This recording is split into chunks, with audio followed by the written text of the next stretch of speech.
Bonjour à tous, aujourd'hui on se retrouve pour une toute nouvelle vidéo. Alors comme vous le voyez sur l'image, on va faire une galette des rois.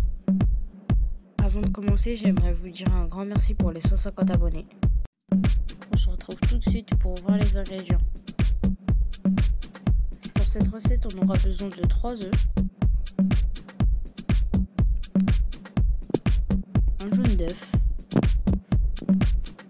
du beurre, 100 g de beurre, 100 g de sucre,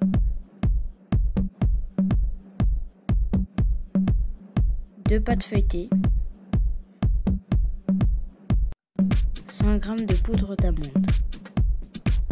Tout d'abord, on va laisser le beurre à température ambiante 1 heure et on va venir le battre avec le sucre. On ajoute 2 œufs,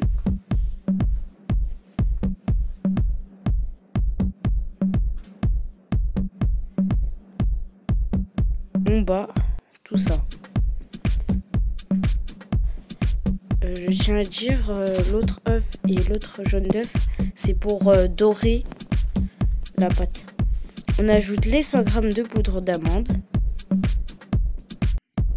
et on bat tout ça.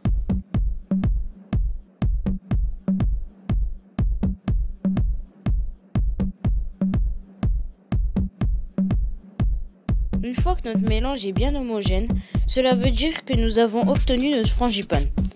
Ici, je descends les bords avec ma spatule pour ne rien gâcher.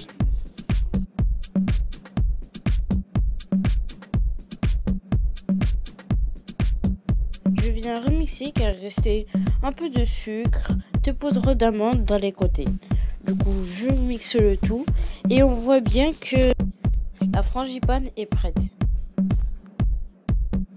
Une fois avoir obtenu notre frangipane, on va remuer de bas en haut avec une spatule et délicatement pour ne pas casser la texture. Ici, on va venir mettre une pâte feuilletée. On va y mettre notre préparation au centre de la pâte feuilletée avec notre spatule et bien étaler en laissant 2 cm dans les côtés pour pouvoir y placer la deuxième pâte. On étale. Une fois que c'est bien étalé, on vient y mettre notre deuxième pâte.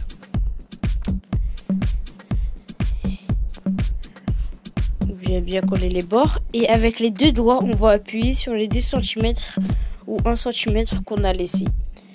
Bien tout autour.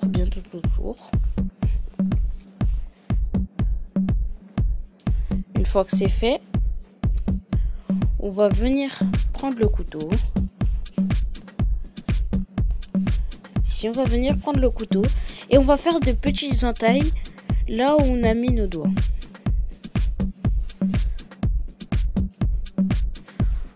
De sorte à ce que il y ait un beau décor et pour que lorsque ça va cuire, ça va être très joli à regarder. Comme vous l'avez vu dans le début de la vidéo, on a bien vu comment les bords étaient. C'est comme ça.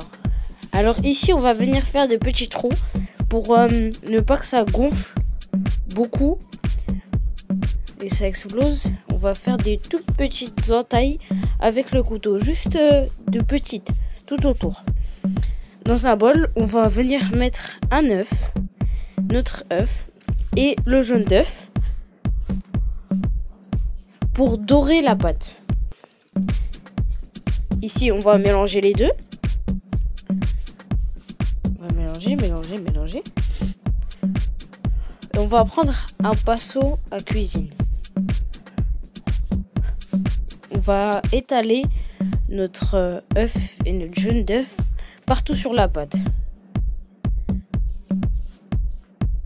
Une fois que c'est fait, on va attendre 30 minutes jusqu'à ce que ça sèche. Et on vient recouvrir après les 30 minutes. On vient mettre une deuxième couche. On étale. Une fois que c'est fait, vous pouvez faire le dessin que vous voulez. Alors moi j'ai fait 4 feuilles. C'était très sympa à regarder. Mais le problème c'est que j'ai mis un peu d'amande effilée par-dessus. Ici on va venir faire notre petite décoration.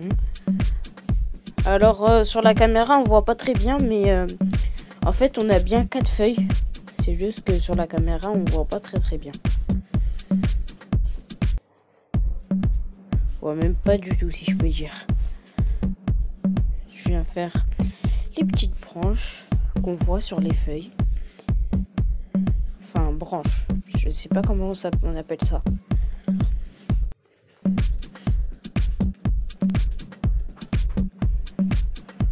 continue.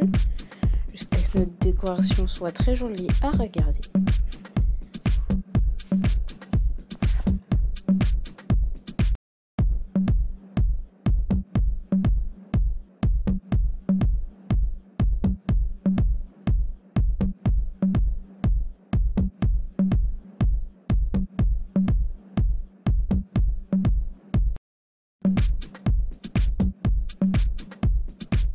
Et voilà, j'ai enfin fini ma décoration. Je sais pas si vous voyez là, mais on voyait bien les 4 feuilles. Ici, on va ajouter des amandes effilées. C'est vraiment facultatif, hein, vous n'êtes pas obligé. Vous pouvez mettre ce que vous voulez, mais vous n'êtes pas obligé de mettre des amandes effilées. Nous, c'est surtout pour le goût que ça, les amandes effilées. C'est très bon. Moi, je les ai mis sur les 4 feuilles.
Ici, on va venir mettre nos 2 pâtes sur dans un moule. On va préchauffer le four aussi à 180 degrés avant d'y mettre la pâte. Ici, je coupe les morceaux qui restent de papier.